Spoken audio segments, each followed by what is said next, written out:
আমরা কি করব?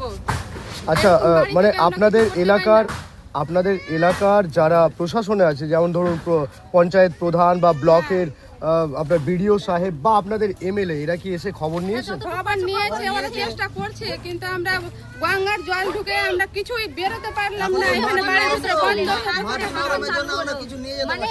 আমরা সব কিছুতে একটু দাঁড়ান, একজন বলুন, আমি সবাইকে নেব। আগে ওনাকে বলতে দিন, তারপর আপনারটা নিচ্ছি। হ্যাঁ বলুন এবার। গঙ্গার জল ঢুকে 1 মাস ধরে আমরা এখানেই বসেছিলাম। বাড়ি থেকে বদ্ধ হয়ে কোনো বাচ্চা কাচ্চা স্কুল কোনো পরীক্ষা কিছুই করতে পারিনি, বাড়িতেই বসেছিলাম। কোনো বাইরেও বেরোতে পারিনি তো।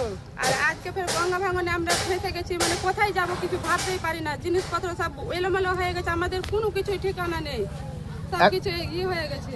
এখন কি চাইছেন? এখন আমরা সাহায্য চাইছি, আমরা কিছুই নেই, আমার পায়ের তলকার মাটিও নেই আমাদের। আমরা কোথায় যাব? আমরা থাকার জায়গাটা চাই, আমরা মানে পুনর্বাসন চাইছি। হ্যাঁ আমরা সবই চাই, আমরা থাকার জায়গা নেই আমাদের। আমরা কোথায় যাব আমরা বাচ্চা কাচ্চা নিয়ে? আচ্ছা আপনারা মানে প্রশাসনকে বলতে কি আপনাদের এমএলএ কে বা বিডিও অফিসকে খবর দিয়েছেন? যে আমরা সবাইকে খবর দিয়েছি।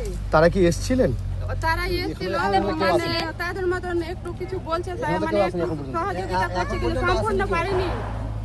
আমরা এখন যে দাঁড়িয়ে থাকবো, ওখানটাও জায়গা নেই, এখানেই আমরা বসে আছি সকাল থেকে। খাবার দাবার দিয়েছে, তাও আমরা খেতে পাইনি। মানে আমাদের বাসন কুসন কোথায় আছে আমরা তো বলতে পারি না। আচ্ছা সরকারিভাবে কোনো ত্রাণ এসছে? হ্যাঁ এসছে। কি ত্রাণ এসছে, কি পেয়েছেন? কিছুই পাইনি, ওগুলো পাইনি, মানে খাবারটা ছাড়া কোনো কিছুই পাইনি। খাবারটা এসছে কি? খাবারে কি ছিল? খিচুড়ি আর এই তো ডাল ভাত, এটা আর কিছু না। আপনার নাম?